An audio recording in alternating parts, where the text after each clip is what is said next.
Howdy folks, it's me again with another video here. This is a 410 limited slip Sterling 1025 I had out of my old red truck. It was an 86 F250. It's like I say, 410 limited slip rear. As you can see, I've been spray painting the drums and stuff, but I'm putting this rear end under my dually, which there's a series on if y'all want to watch. A white crew cab bullnose 4-wheel drive dually. But anyways, the axle under it is a 410 open, and it's actually a single wheel axle. It had these huge spacers on behind the dually wheels. So I thought that was weird to start with, and it ain't got the wide dually drums. So I thought that was weird when I took the wheels off to begin with, and then I got to measure, and it is a single wheel axle, same as this. And that axle needed brakes, and this one don't, and this one is limited slip. So I was just gonna throw the axle under it and be done with it, and not have to mess with brakes or nothing.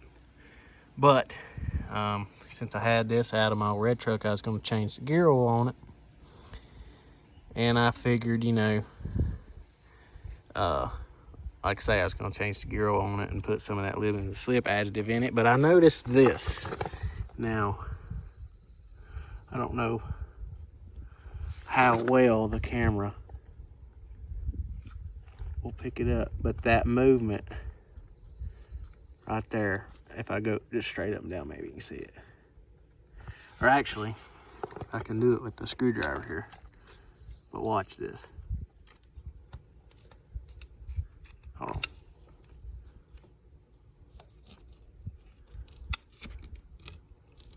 Well, I was doing it with a screwdriver earlier.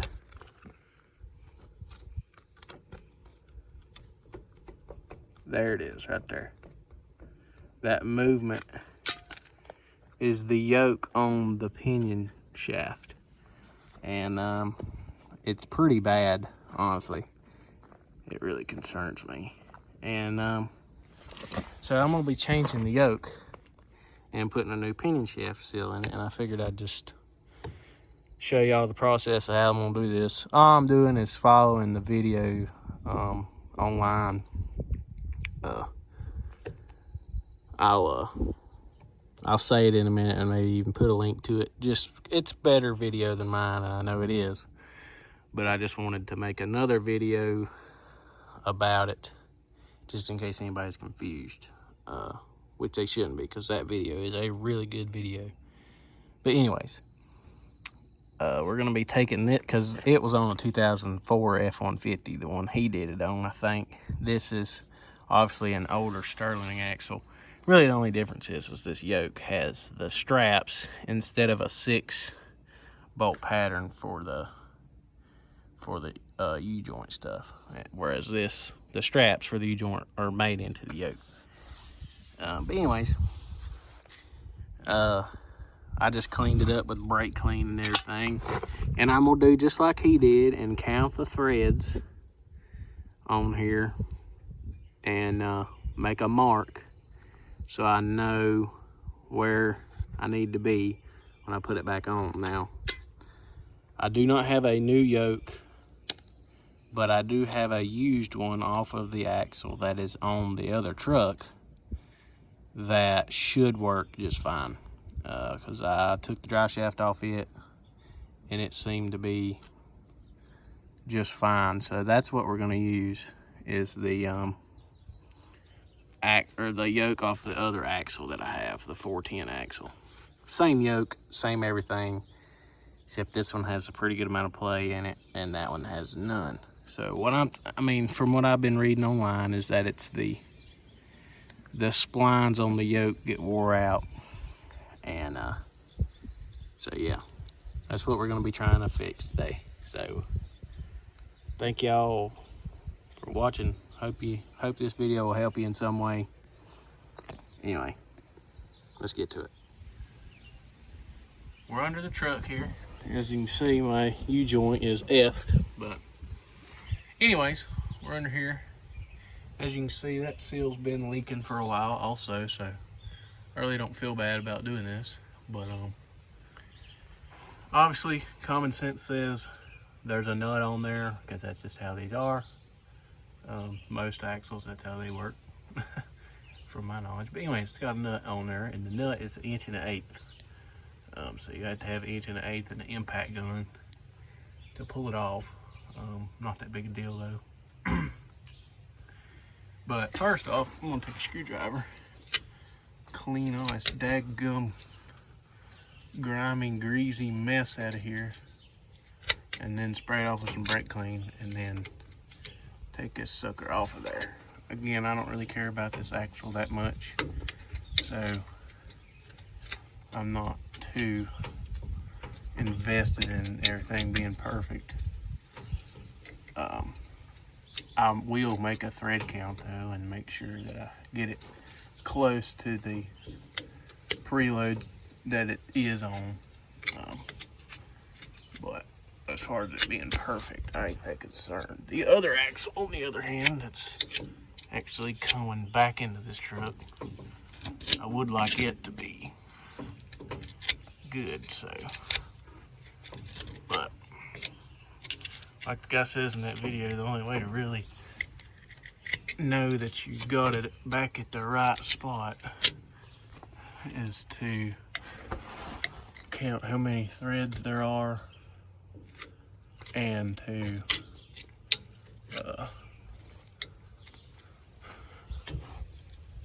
count how many threads and make a mark on where the outside of your nut's facing, so you know where to end up back at. So anyways, but yeah, we'll zip this off, and then yeah. All right, well, here we are back under the truck, and I counted 5 threads on the nut there.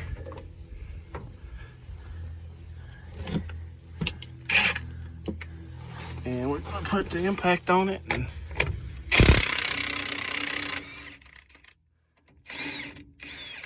zip her off, like so. Now that just slid off, which is kind of concerning, but just eyeballing that looks absolutely spectacular. As far as the spines and everything, look really good on it. So yeah, we're definitely gonna use that. And anyways, that come off incredibly easy. This must not have been tight enough or something. I don't know. That was weird how easy that come off. But anyways, so there's that. And now, I guess I'm gonna head to the O'Reilly's, grab my new seal, because I might as well put a new seal in it while I'm here, in the one I'm working on. And yeah, so that's what we're gonna do. And I'm probably gonna get some thread locker too to put on them threads. And I might even put some in the splines, because I mean, it looks like there's gear oil in the splines. Yeah, it's definitely gear oil in the splines, which I was reading on, and it says that it's common for these to leak out through the splines more than it is to leak through the seal, which is cool. I mean, not cool, but weird. But anyway, that's what we're gonna do here. Alrighty, so as y'all can see here, I got the yoke off. It's the one that come off, and that's what the spines look like. I mean, they don't look bad to the naked eye, and compared to these, you know, these might be a little bit better shape, and the splines on there don't look horrible either. So I don't know, but As you can see, I marked the nut and the shaft there so that we get it lined back up. And it was 5 threads, about the yay. And so yeah, that's what we're gonna do, is get this seal out. We'll take these couple of screwdrivers and try to get it wedged in there and get that seal popped out. And then we'll put the new seal in and put the yoke on, and hopefully we'll be good. Alrighty, as y'all can see, got the old seal out. All I did was I used this small screwdriver, hammered it in, got it, the lip of it peeled up, and then just used a bigger screwdriver and went all the way around where I could get a ridge, and just stuck the screwdriver in like this and just kept prying on it. And then I got it pried out far enough, and I just tapped on it around with the hammer and it come right out. So that was pretty easy. So now this is our gonna be used yoke, and I'm just gonna clean it, that sealing surface up a little on it. Probably spray this off with brake clean a little and get it ready for the new seal. And yeah, but look how pretty this actually is, all nice and pretty and spray painted. Rust-Oleum semi-gloss is great, looks awesome. All right, so essentially in this video, I'm just following the steps that the other guy in the other video recommends. Anyway, I got the seal out, cleaned up the surface, wiped it down, kept my crush washer in there or whatever. And I got the new seal, and I put grease in the back so that little springy thingy don't fall out as I'm putting it in, because that's what he said. You can tell this guy's been around the block a few times, and I respect that. And so we're just gonna follow his lead and do what he recommended. So we're gonna put her in. The only thing I got is this big old socket right here. We're gonna pound it in with that. So yeah, let's get her going here. You kind of just want to just get it where you think it's half started. What I might do is, well, that didn't work. I can't do it one-handed, if I'm being honest. Two-handed would be way more ideal. But yeah, I'm gonna hit it in there with the socket and get her in there. All right, well, that didn't take long, wasn't hard at all. I just beat it in there, and you just beat it till it bottoms out, obviously. And I beat it a little bit more past, you know, where it bottoms out, just to make sure it's fully seated against that flange area of the axle housing. And yeah, like I say, I'm gonna take this and clean that off some, and then we're gonna slap her back on there, and then she'll be hopefully ready to rock and roll after we put the nut on and tighten her down. So yeah, here we go. Now, this might not be advised, but in my mind, it will help this scenario I'm dealing with because of the slop in it. It could be the pinion shaft splines and not the yoke. But in theory, the yoke is a not much weaker material than that, but in theory, the yoke would be weaker. You would think the yoke would be the breaking point, not the axle itself. But either way, considering I'm putting a used yoke back on it, also, I'm going to put some of this thread sealant on the splines. so that it kind of might help fill the gap if there is some slop, and so it don't leak gear oil between the splines like it has been previously doing, obviously. So I was reading up on it, and they say that when the yokes get worn out, it actually leaks gear oil in between the splines and not out of the seal. So most of the time your seal probably ain't the problem, it's your dadgum yoke or your splines. And I think that's the case here, or was the case here. Actually, I know that was the case here just from looking at it. But anyways, so that's what we're gonna do. I'm gonna put some of that thread sealant on the splines and obviously on the threads of the nut, and yeah, that's what we're gonna do. So let's get to it. All right, so as you can see, I got the thread sealant just on the beginning of the splines because it'll push it, and I don't want to push it all the way into the axle. And I got it on the threads and right here on this mating surface, and I'm gonna wipe it off of the seal surface. I don't want it on there. But anyways,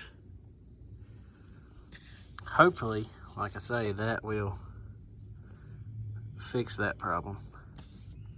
I hope and pray that it will. By putting this, it ain't a new yoke, it's a used yoke, but still yet, it's gotta be better than what it was. Because that one there was pretty bad. But we're gonna put it on there, and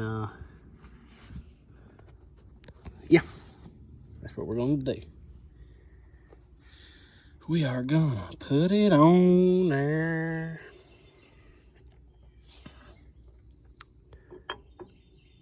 Make sure I got that all cleaned up. I might need some daggum gear oil and put on that seal.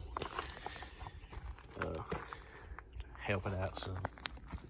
All right, as y'all can see here, I got her on there, and it still got the, I don't know what you call that, backlash in it like it did before, but now,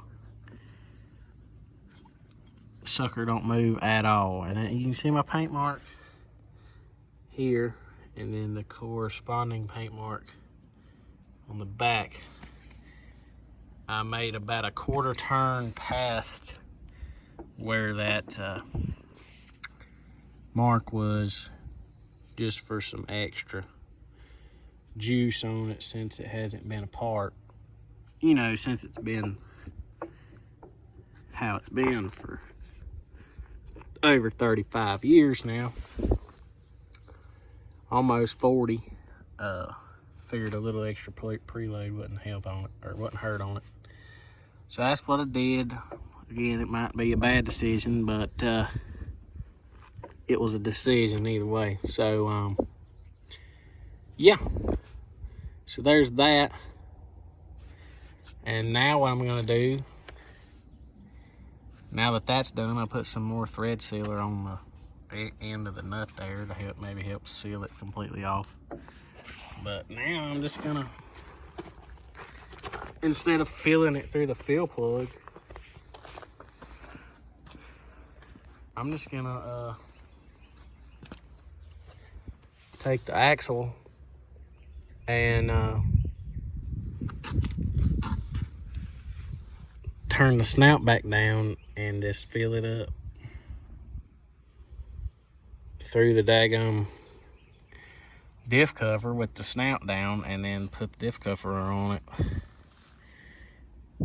cinch it down, and then turn it back up. I mean, I don't see no problem with that personally. If you do, then say so, but I don't see no problem with it. But that's what we're gonna do. So, yep. All right, as you can see, I got the diff cover off. See, there's a little bit of surface rust, just for some moisture getting in there from there not being gear oil all over everything. Just wipe that off with my finger. That tells you how light of rust it is. But something happened inside of here. These metal marks there, metal marks there. But, I mean, it's still a working diff. The limited slip still worked. So, hopefully she's fine. That could just be machine marks, I don't know, but it does look like something come apart in there. But at the same time, it looks super clean. Everything looks great inside of there. There was no metal chunks in it or nothing. So, like I say, hopefully it's just fine. So we're just gonna pour the oil in, like I say, just right here. With this big open hole, I don't have to fit it in a teeny little hole. And we can just pour it, just dump the crap right in there. Put the Permatex Ultra Gray. This is like the only Permatex I use. It's just great stuff. It's better than the red, in my opinion. I use it on everything, water pump, gaskets, whatever that you think you need Permatex on. This is the kind I use. And as you can see, I beat on it with the hammer there because it was raised up. So I just flattened it back out and scraped that off. I wire wheeled the surface on the diff cover off. And yeah, we're just gonna pour the oil in, then put the Permatex on, slap the cover on, and spray paint this old girl one more time, and then she'll be ready to put in the truck, hopefully. There she is, all wrapped up, painted nice and black, with the gasket on, the diff cover on, and the yoke on, and the seal in on this glorious 555D backhoe in the bucket. I'll carry it back up to the house. But yeah, obviously I ain't gonna leave it like this though, with the snout down. I'm gonna put the snout up, you know, like it would be in a truck. Just prop it up on a board or something. And yeah, we'll be good then, good to go. So far no leaks or nothing, so that's good. Paint still a little bit wet there, but yeah, let's take her on up to the house. So thank y'all for watching. Hope this video helped you. I know that other one will help you a lot more than this one did, but you know, I thought maybe another video on the YouTube wouldn't hurt. So thank y'all for watching. Bye.